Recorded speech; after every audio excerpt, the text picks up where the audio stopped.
Então, gente, olá a todos. Meu nome é Marco Justo Losso, sou jornalista há mais de 20 anos, professor de História, e estou aqui para lançar uma ação que me traz muita felicidade. Estou lançando junto com dois grandes amigos de faculdade, o Roger e o Celso, e o nome do projeto é Projeto 21, que carinhosamente vai ser chamado de projeto aqui, porque é a mesma denominação, italiano, português e tudo. E a ideia é que a gente possa usar esse espaço para debater práticas, ações práticas em relação ao que a gente vai encontrar daqui para frente na sociedade, na nossa sociedade brasileira, nas sociedades humanas, e que a gente possa trocar ideias, propor debates, alternativas, e que a gente possa também trazer gente para entrevistar, para conversar. A ideia é essa, está sempre aberto, né, para novas concepções, novas proposições. E eu queria saber, vou começar com o Celso, queria saber o que ele espera dessa nossa ação aí para as próximas semanas, para os próximos meses, esperamos muito, nessa nossa plataforma. Fala, meu amigo. Legal, legal. Legal, Marcão. Olá, pessoal, boa noite. Meu nome é Celso Noronha. Também sou jornalista, tá? Apesar de nunca ter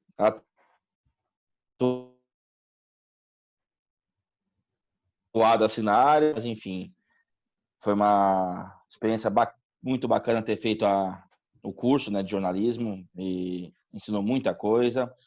Bom, eu tô com grande expectativa aí da gente tá falando sério de coisas não tão sérias, de modo de dizer, entre aspas, né? Assim, de projetos, né? De novos ensinamentos, de novos valores, né? Que essa pandemia está revelando para nós aí, né? Principalmente para a sociedade brasileira, né? Muitas máscaras estão caindo, né? Enfim. E eu acho que a gente vai ter um bate-papo gostoso aí, vamos trazer mais para frente convidados, né? Vai ser um negócio bem leve, bem bacana. É isso aí. E aí, Roger, o que você acha? Bom, meu nome é Rogério Ferraz, sou jornalista, tradutor. Como o Marcão já falou, nós fomos companheiros de faculdade. E estou também ansioso, né, de participar. Acho que é um momento em que a gente deve começar a agir mais e falar menos, e discutir mais ideias, e tentar realmente achar uma forma de sair desse momento que a gente está vivendo da melhor forma possível. Acho que nada melhor do que debater ideias, né? E ouvir, aprender e tocar o barco. Estou ansioso. Espero que cada vez mais as pessoas possam participar com a gente. Legal. Legal, perfeito. É isso, eu acho que essa ideia, né? Aliás, você como acima de todos os nossos amigos aí, é o cara que mais escuta, né? Aliás, cansado de escutar tanta coisa que eu falo, né? E de tanta coisa, tantas ideias e tal. E lógico, vai para o céu sem escala, porque aturar e entender e aí tirar boas ideias dessas conversas sempre é positivo. Eu gostaria já de começar propondo que a gente aborde um tema interessante que acabou surgindo no nosso grupo nessa semana, né? É uma entrevista que o filósofo Silvio Almeida deu para o País, falando sobre a situação atual do Brasil, a situação política, a situação social, e falando que a gente teria, né? Eu vou até aqui pedir licença para pegar e para ler, ó. Ele fala: quem quer civilizar o Brasil não pode temer o poder. Temos de nos livrar desse cenário, né? A gente vai ter que necessariamente entrar em conflito e confrontar as pessoas que desvalorizam a vida. Eu só queria pegar esse gancho porque é uma coisa muito importante, é um tema muito importante. Eu acho que a gente escolheu um pouco esse mote, né? Essa declaração, porque é importante a gente perceber o momento que nós estamos vivendo. E eu queria também iniciar a proposição aí de ideias, de ações, porque o que ele fala de uma forma muito direta. Ele fala que a gente vai ter de confrontar. Mas como é que a gente pode confrontar isso, né? Eu já vou lançar a minha opinião e aí eu quero saber a de vocês, porque o que acontece? Esse confrontar o poder fica muito difícil perceber. Eu acho que a gente tem de criar situações práticas e mecanismos práticos para a gente confrontar o poder, né? Ou pelo Ministério Público, ou a formação de grupos, ou a formulação de organizações não governamentais, agora com ideias práticas, né? Porque está faltando ações práticas, né? Sem questionar muito a postura, né? Aliás, ele é um excelente filósofo, excelente homem aí de público, que está sempre debatendo as ideias da melhor maneira possível, mas eu gostaria de pegar esse gancho para a gente transformar em proposições. Como é que nós poderíamos confrontar o poder? Quais seriam as ideias? Quais as ações práticas que nós podemos ter? Eu não vejo saída fora da tecnologia. Queria saber a opinião do Celso e depois a do Roger. Por favor, Celso. Não. Assim, acho que a tecnologia hoje, né, Marcão, ela é fundamental, né? Entendeu? Tanto para o nosso dia a dia, como é o futuro da sociedade, né? E como você falou, eu acho que confrontar o poder, mas como? No conforto dentro de casa, né? No conforto dentro do carro. Falar é muito fácil, mas falta, né? Falta substância aí. Então, assim, eu acho que realmente a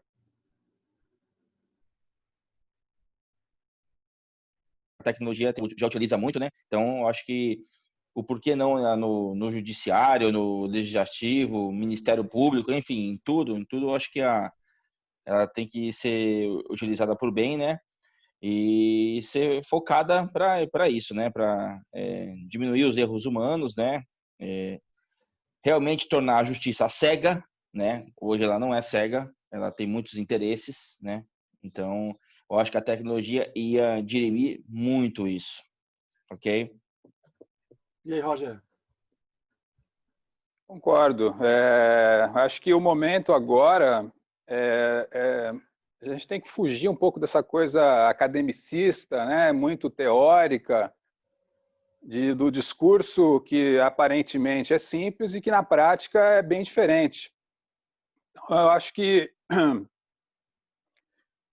tem que ter certos cuidados assim com esse que eu acredito que eles chamam isso de identitarismo, né? Essa coisa de ficar formando grupos. Sim.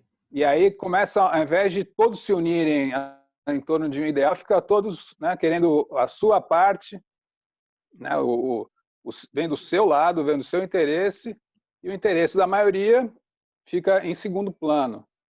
Então, eu acho que essa ideia do confronto também me parece um pouco teórica demais, né? Ninguém vai sair confrontando forças armadas, polícia, seja o que for, mas não sei, eu acho que o confronto tem que ser de ideias, né? Tem que ser de discussão, de se concentrar nos assuntos que realmente são importantes para o país, para o desenvolvimento do país, né? E não ficar nessas coisas que, ao meu ver, são secundárias e menos importantes. E, claro, a tecnologia tem que ser usada a nosso favor, né? Tem que aproveitar os benefícios que a tecnologia nos traz hoje em dia, que é, por exemplo, essa facilidade de compartilhar ideias, que é o que a gente está fazendo aqui agora, por exemplo. Em tempos há tempos atrás isso seria muito mais difícil, né? A gente teria que ter um jornal, teria que ter uma revista, né? Hoje em dia a gente tem a internet e pode compartilhar isso de uma forma muito mais simples e rápida. Então, eu acho que são esses pontos que a gente precisa começar a se concentrar agora, né? Boas ideias compartilhadas e com um número cada vez mais de pessoas realmente interessadas num futuro melhor. Legal. Eu coloquei esse tema, né, para a gente começar, para fazer um start aí do projeto, mas lógico que a gente vai ter outros temas, até a gente vai trazer mais pessoas para debater, mas porque me parece que hoje todo mundo já tem uma postura para lacrar. Você pega o que está acontecendo e aí você cunha uma frase de efeito, não de efeito, a frase até tem consistência, né? O problema é o processo. Como é que nós vamos confrontar o poder, né? E eu falei do uso da tecnologia.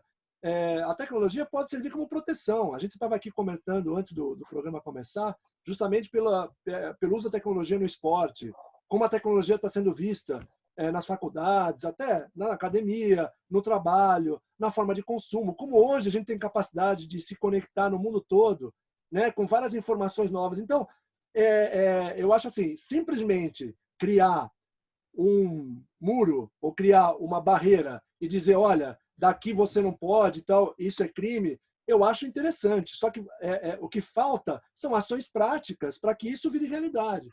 A gente pode falar isso, não precisa nem mencionar a situação do Brasil, né? A gente pode, na questão da Bielorrússia, lá fora, né? Muitas coisas estão acontecendo abertamente com relação a posturas de dirigentes e tal, e essas posturas elas são questionadas, só que não existem ações práticas, né? A gente não precisa ir muito longe, não estou falando Bielorrússia, né? Mas qualquer outro país, eu acho que a democracia ela precisa avançar nas ações práticas que a sociedade civil pode ter para justamente alterar esses mecanismos de controle. Porque, né, até pegando de novo o que ele menciona, que nós temos de confrontar o poder, nós não temos de temer o poder. Mas nós dependemos do Estado para viver. A nossa saúde depende do Estado, a educação depende do Estado. E nessa situação, o Estado, ele, até hoje, na minha experiência de vida aqui no Brasil, ele não mostrou que ele é independente de quem está no poder. Né? Eu não vou dizer aqui, não vou ser pessimista, mas assim, a relação a outros países que eu vivi, o Estado brasileiro, ele nunca está dissociado de quem está no poder. Então você enxerga o Estado como quem está no poder, o chefe do executivo. E o Estado tem várias instituições, né? Você tem o Ministério Público, você tem a ouvidoria, você tem promotoria, você tem o judiciário, você tem o legislativo. Nós temos um momento muito delicado no Brasil, da batalha de todas essas instituições. E eu acho que nós vamos sair melhor disso tudo. Só que eu gostaria de propor ações mais práticas. E uma dessas ações que eu queria propor seria, por exemplo, a forma, não de vigilância, né? Mas a forma, de acordo com a Constituição, de um protótipo de inteligência artificial, justamente para que nós possamos emitir as nossas ideias e que essas ideias possam ser defendidas num palanque, numa instituição, num órgão que possa transformá-las em leis e elas sejam aplicadas. E não a gente... porque o que o Brasil está acontecendo, inclusive, uma das ideias desse projeto 21, aqui o nosso projeto, é justamente ser uma alternativa aos canais tradicionais, né, de comunicação. Porque o que está acontecendo assim? Todo dia eu vejo notícia falando mal de tal pessoa, que eu não vou mencionar aqui, e falando mal de tal situação, só que só fala mal. É a notícia pela notícia. Eu acho que a notícia... ideia. A notícia não tem que ter a proposta, mas assim, aí o que o artigo fala? Aí você vai ver os articulistas, os editorialistas, e aí eles propõem soluções do século XX. Eu vivi o século XX.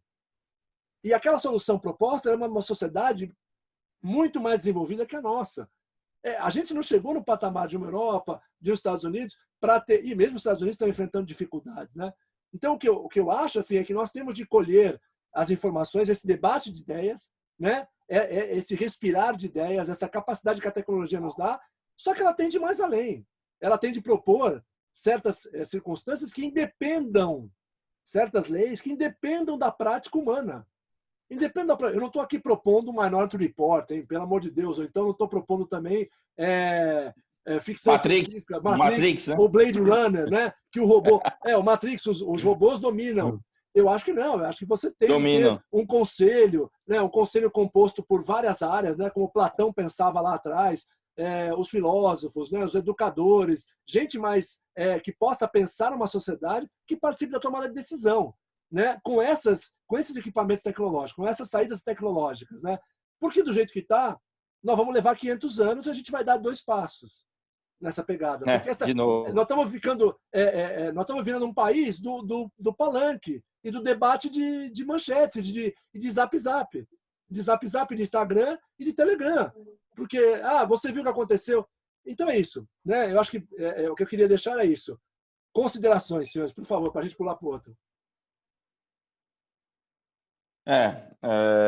Concordo aí em gênero, número e grau, Marcão. Realmente, resumindo, tem que ter a tecnologia.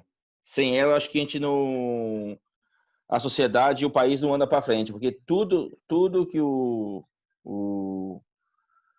hoje no Brasil, que por exemplo, políticos, enfim, muitas pessoas da sociedade, até órgãos, né, ONGs, Empresas. Ministério Público, enfim, empresas, façam muitas coisas, duvidamos, né? A gente não bota fé, ficamos com o pé atrás, enfim. Eu acho que, usando a analogia do futebol, por exemplo, o VAR, ali, você vê se a bola entrou no gol ou não, ou o chip, que é uma outra tecnologia, enfim. Acabou a dúvida, não tem essa, não tem discussão. É 2 e 2 igual a 4. Entendeu? Inclusive, então, é uma questão que a gente pode fazer a ponte, antes só do Roger entrar, só um parênteses, porque assim, isso muita gente não gosta. Nós temos, inclusive, amigos, né? Amigos muito próximos que não gostam, que falam, anulou, que joga e tal. Só que é o seguinte, mas a sensação de justiça, a meu ver, ela fica muito mais clara, mesmo que seja contra o meu time.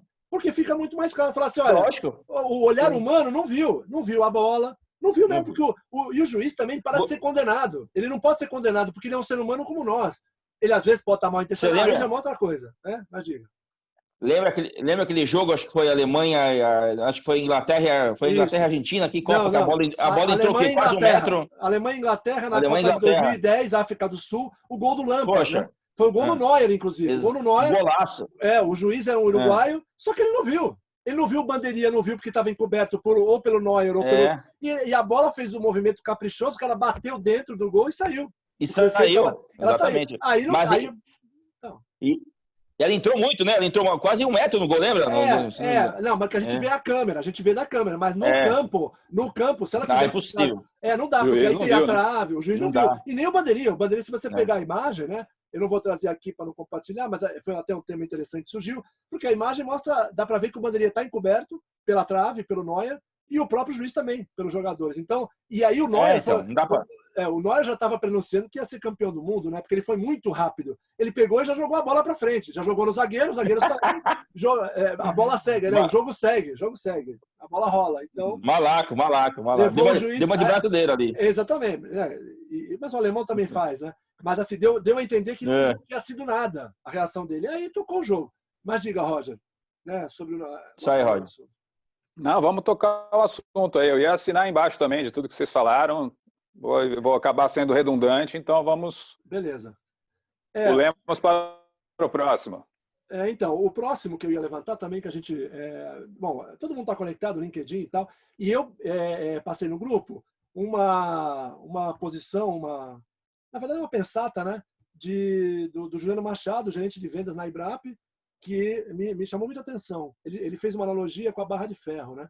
Ele falou, uma barra de ferro custa $5, transformada em ferraduras vale 12. Transformada em agulhas, vale $3.500. Transformada em molas para relógio, o seu valor é $300 mil. O seu próprio valor é determinado pelo que é capaz de fazer de si mesmo. E aí ele fala, para fechar, né? Estaria aqui também a explicação para o salto que falta na economia do país, né? E aí a gente, né? Eu acho que o assunto está ligado no outro, né? O como a gente fazer, quais ações práticas a gente pode adotar. Eu vejo que muita coisa mudou por causa da pandemia, né? Nós estamos sendo levados a um novo mundo, a um novo processo de relacionamento, relações sociais, relações comerciais, né? Mas será que realmente o Brasil vai... a minha dúvida é se o Brasil realmente vai subir nesse trem, quer dizer, ele vai ser locomotiva, ele vai mudar o necessário, o que precisa para realmente transformar o ferro numa mola de relógio suíço, ou a gente vai continuar fazendo ferradura. Eu acho que aí tem muito a ver com as relações econômicas, com as relações empregado, empregador, consumo, consumidor. O que você acha, Roger? O que a gente pode falar? Não, concordo. Eu lembro até de uma história que uma vez que eu li dizendo que o melhor chocolate do mundo é o suíço, mas ele é feito com o cacau brasileiro. Então, por que nós não podemos também desenvolver um chocolate com a mesma qualidade, né? Por que a gente não pode investir nisso? Eu acho que isso vale para qualquer tipo de indústria. A matéria-prima que nós temos aqui é absolutamente ímpar, né? Não tem. Acho que em recursos naturais o Brasil certamente é um dos países mais ricos do mundo. é isso que deixa a gente mais triste, né? Ou seja, potencial nós temos, né? Agora, o desafio agora é fazer isso se tornar de fato uma matéria-prima entregue, né?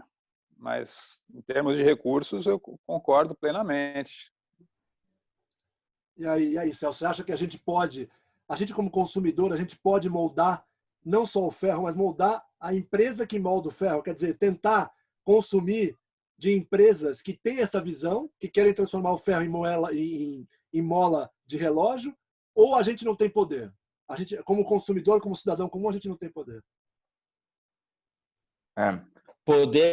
Poder nós temos, Marcão, como sociedade, mas eu acho que para o brasileiro falta um pouco de empatia, falta um pouquinho de se colocar no lugar do próximo. Assim, pegando um pouco o gancho que o Roger falou sobre o cacau lá, o exemplo, né? Então, a gente vê os melhores produtos do Brasil são todos exportados, não só o cacau, a laranja, café, entendeu? Ou seja, ficamos com o resto aqui, o que é produzido aqui melhor vai para fora e ficamos com o resto para o consumo dentro do próprio país, entendeu? É um negócio muito estranho, enfim. Concordo. Acredito eu que em outros países isso não aconteça.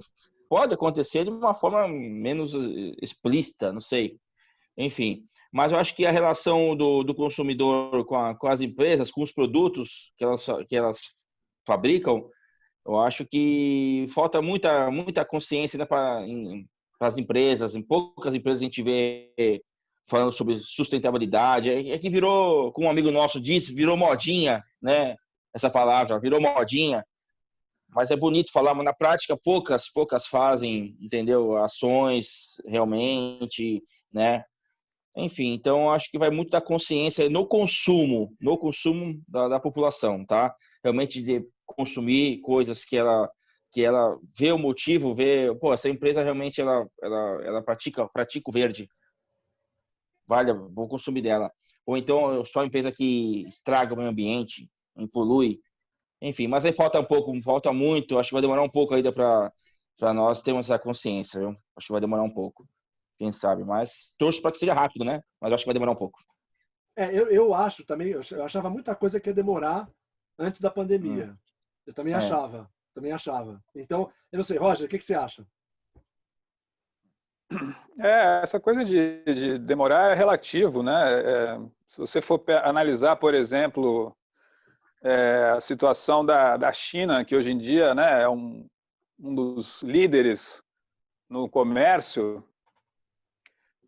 estava lendo esses dias que a questão de 30 anos, mais ou menos, o PIB chinês e o PIB brasileiro eram iguais. Né? Então, de repente, analisar o que foi feito, o que eles fizeram, o que eles, sem pegar questão de lados, né? Que lado está certo, que lado está, mas alguma coisa eles fizeram para que isso realmente, para que eles se tornassem uma potência. Então, acho que aprender com os bons resultados, sem repetir erros, né, que eventualmente são cometidos, mas eu acho que seria interessante analisar isso de uma forma mais. Não sei se você até tem esses dados aí, Marcão. Você tem uma ideia sobre isso? Foi algo que me ocorreu agora com a nossa conversa. Então, acho que isso que é o fundamento, né, a proposta do projeto, né, que a gente vai debatendo, vai ocorrendo. O que eu tenho de informação da China, que eu já li exame, várias referências e tal, é que a China, depois de viver na miséria, depois da Revolução Cultural, 49 a 79, a China com o Deng Xiaoping, que era um líder da época, ele visitou os Estados Unidos e ele se abriu para o mundo. Aí o que aconteceu é que justamente todo o planeta, todas as empresas estabeleceram fábricas na China com uma mão de obra baratíssima, que inclusive causou todos esses problemas que a gente está vendo e tal, né? Só que aconteceu. Posso até falar que é um trabalho escravo, né? Um trabalho escravo, né? Mais que escravo. E aí prejudicou totalmente. Isso é um outro debate para outro programa, porque o que a gente vai ter de pensar é o mundo sem a estrutura que a China montou. Porque nos últimos 40 anos, 79, 80, nos últimos 40 anos, o mundo é mais barato você comprar qualquer brinquedo que venha da China, com todos os impostos e tal, tudo agregado, do que você mandar fazer o brinquedo em São José dos Campos ou em Itajaí. Então, que é muito mais perto. Ou você fazer o brinquedo em, sei lá, Boituva, qualquer lugar. Mas só que esse mecanismo ele acaba com o ambiente. Então, a China também, e eles já devem estar pensando nisso, né? Não só por causa da pandemia, mas pelas próximas. Eu já li vários temas, vários papers aí, falando sobre o aquecimento global, as mudanças climáticas. Nunca um ano teve tantas alterações extremas de temperatura quanto o que nós estamos vivendo agora.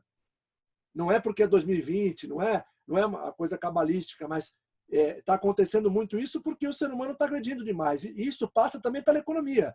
Quer dizer, o que você mencionou, que como a China chegou, não foi positivo. Pode ter sido positivo para alguns na China, não, com certeza não para toda a população, mas isso precisa ser alterado. E já vai ser alterado, né? Eu estava vendo outro dia o Ricardo Amorim falar que as cadeias de suprimento de produções de vários produtos, de várias indústrias, né?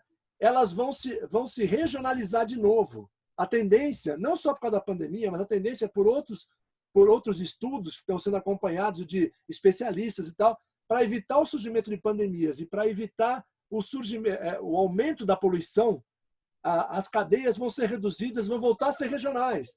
Então, por exemplo, se o carro da Alemanha que é produzido na China, o carro alemão que é produzido na China, ele vai ser produzido no leste europeu, que é mais barato do que produzido na Alemanha, mas ele vai ser produzido lá justamente para evitar esse transporte.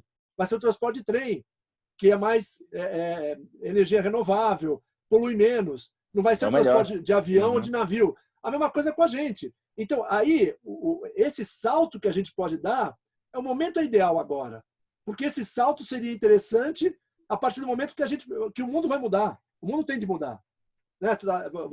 A gente, só para fechar essa contribuição, nós tivemos a temperatura mais alta registrada na história da humanidade, na história da medição de temperaturas, que foi 55 graus Celsius, 130 Fahrenheit, nos Estados Unidos, no deserto da Califórnia. Estados Unidos, né? Deserto da Califórnia. Então, assim, teve gente tirando foto, mas assim, essa sequência de temperaturas e essas sequências de momentos, de eventos extremos na natureza, isso aí deixou uma pegada muito clara. Mas no Saara não chega, não é mais quente, não chega a 60 graus lá no Saara? Ou o deserto não conta? Não, mas aí são condições climáticas variáveis. Mas aí também você não tem população. Onde vive gente, porque aí você tem tuareg, você tem nômade, você tem algumas tribos. Agora, e é um lugar de extremo calor, tem a influência do Equador, tem várias. Mas assim, temperatura medida no planeta, a mais alta foi 55 graus na Califórnia. E um lugar que é povoado, extremamente povoado. Então, essa realidade, ela está na nossa porta. Então, assim, a gente precisa fazer o que a China não fez, de uma outra forma, né? Eu acho que assim, tem de se estudar como a China fez, o porquê que ela fez, e ela se encaixou no que o tempo pedia, né? Porque na época, o que acontecia? A produção dos produtos era muito caro, toda a produção era cara mundial, e aí você teve essa opção da China. Né? Mas agora o caminho é o inverso. Agora nós temos de regionalizar e baratear consumo. Mas isso aí eu acho que a gente pode. É um tema para um próximo programa. Eu acho que tem muita coisa para se falar de consumo. Eu perguntei para o Celso justamente por quê? Porque eu acho que eu vou insistir nesse ponto, eu acho que o consumidor, o cidadão, vai ter o poder pelo consumo. O nosso grande poder no século XXI, pós-pandemia, é o consumo. A gente vai ter de saber o que a empresa faz, como a empresa se posiciona, não é se ela é só verde, se ela trata o empregado, se ela realmente fornece empregos, se ela não deixa a gente passando fome, porque gente desempregada também é contrária ao meio ambiente, né? Porque aí produz lixo, produz problemas sociais, e aí você tem mais gasto de combustível, você tem uma rede, uma cadeia que você pode fazer vários cálculos, isso é muito mais fácil uma inteligência artificial fazer, que você precisa ter propostas. Por isso, eu acho que o grande mote do nosso grupo, nossa ação, essa plataforma, né, que eu vou tentar expandir para Instagram, para Face, né, porque a gente puder expandir, é justamente isso, criar propostas, ações práticas para um futuro viável. O futuro viável, é isso. Deixa eu dar um adendo aí, Marcão, para a gente estar finalizando. Eu acho que principalmente hoje nas grandes empresas, a gente até discutiu isso um dia lá no nosso WhatsApp, lá, o que tem que mudar seria a cabeça dos gestores, tá? Porque hoje, o que eu vejo nesse mundo, eu estou há 25 anos atuando aí na área comercial. O que eu vejo no mundo corporativo, principalmente nessa área comercial? Apenas números, tá? Não se preocupe com mais nada. Mais nada. O ser humano ali é tratado apenas como número. Então, é bom se você entregou o resultado, a meta. Se você não entregou, você é descartável. Isso tem que mudar. Não pode. Entendo que tem que ter uma cobrança, vem desde a presidência e vem vindo, é uma cadeia normal. Lógico, tem que ter uma cobrança, até para não haver comodismo. Sim. Só que o nível da cobrança é exacerbado, entendeu? Isso tem que mudar. Não sei se com a pandemia vai mudar, enfim. Não, mas foi muito importante, Celso. Eu só queria, o que você falou é muito importante, porque assim, vai mudar, mas o parâmetro, nós somos números, mas agora quem vai ditar isso é a natureza. É a natureza. Então você não pode tratar como número, porque aí o número, a natureza multiplica. Ela multiplica e te devolve, ela está te devolvendo. Agora está em forma de doença, e nós estamos falando agora na alteração climática. Porque nós estamos vendo. O pessoal teve eu até não sabia do nome desse fenômeno natural chamado derecho. Derecho, que é direito em espanhol, derecho, eles chamam de grandes tempestades no meio oeste. Teve uma agora, na semana passada, eu li na CNBC News, nos Estados Unidos, teve uma tempestade que causou prejuízo, porque ela arrasou plantações de milho, de algodão e de trigo. Ela causou um prejuízo de 4 bilhões de dólares. Bi, não é milhões, é bi. Porque arrasou. Vai ter de, inclusive, importar do Brasil, ou porque aí até para o consumo interno. Então, assim, a natureza está dando muito mais prejuízo do que essa forma que você falou, essa métrica de analisar ser humano por número. Porque a natureza está sendo muito mais direta. Clara, está sendo clara, direta e clara. Exatamente. E o ser humano que você fala número, ele precisa ser analisado como número, porque ele faz parte do ambiente da natureza. Né? A gente vai trazer nos próximos programas esse conceito do planeta aquário. Né? Todos nós estamos num aquário. Então você mexe em alguma coisa vai acontecer. Mas diga, Roger, sobre a consideração do Celso. Eu acho que é a natureza cobrando os resultados agora do que a gente tem feito, né? Ela que está dando a resposta agora. Agora, esse que você falou dos incêndios, onde foi? Eu não... Então, Estados Unidos também. Foi Estados Unidos. Na Califórnia, né? A Califórnia tem vários incêndios que estão consumindo muito mais do que qualquer época, e eles eram para chegar mais tarde, não eram para chegar agora. Eles chegam geralmente no final, é uma estação de incêndios até o fim de novembro. Furacões também estão em proporção muito mais forte do que se encontrava. Devastadores. Essa que eu falei foi uma tempestade no meio oeste, chamada Derecho, que arrasou um monte de cidades e tal, e causou prejuízo, por quê? Destruiu indústrias, né? Acabou com plantações. Então, foram vários prejuízos. E assim, 4 bi não é brincadeira. E de dólares, né? Se você colocar, dá 20 bilhões de reais, né? Por baixo. Então, tudo isso, né? Numa tacada, inclusive a matéria fala muito disso, né? Que nunca houve assim tantos eventos consecutivos na mesma época. E isso, junto com a Covid, né? Porque aí você também tem os prejuízos que a economia americana está enfrentando pela Covid. Então, é um grande alerta. Mas eu não acho que seja só para os Estados Unidos. Não é só para os Estados Unidos. Eu acho que é mundial. Nós não vivemos mais numa bolha isolada. Tudo o que acontece na China, o que vai acontecer na Austrália, o que acontece na Antártica, o que acontece no Brasil, interfere na Europa, interfere na Rússia, interfere nos Estados Unidos. E aí eu espero que a gente comece a encarar dessa forma, até para trazer para o debate aqui, né, proposições, né, perspectivas, porque esse é o nosso intuito. Não sei se o que vocês querem acrescentar. Perfeito. Perfeito. Para mim, vamos encerrar? Fechamos com chave de ouro. Então tá bom. Perfeito, gente. Perfeito. Muito legal. Vamos combinar toda semana. Legal. Né? E a gente espera que muita gente possa participar do nosso debate, até comentar no nosso canal do YouTube, que em breve estará aí aberto para todos compartilharem e mostrarem as suas opiniões. Muito obrigado, Show. Queridos. Muito obrigado mesmo. Foi um grande prazer fazer parte desse programa, do inaugural. Muito obrigado. Grande abraço. Valeu, gente. Abraço. Um abraço a todos aí.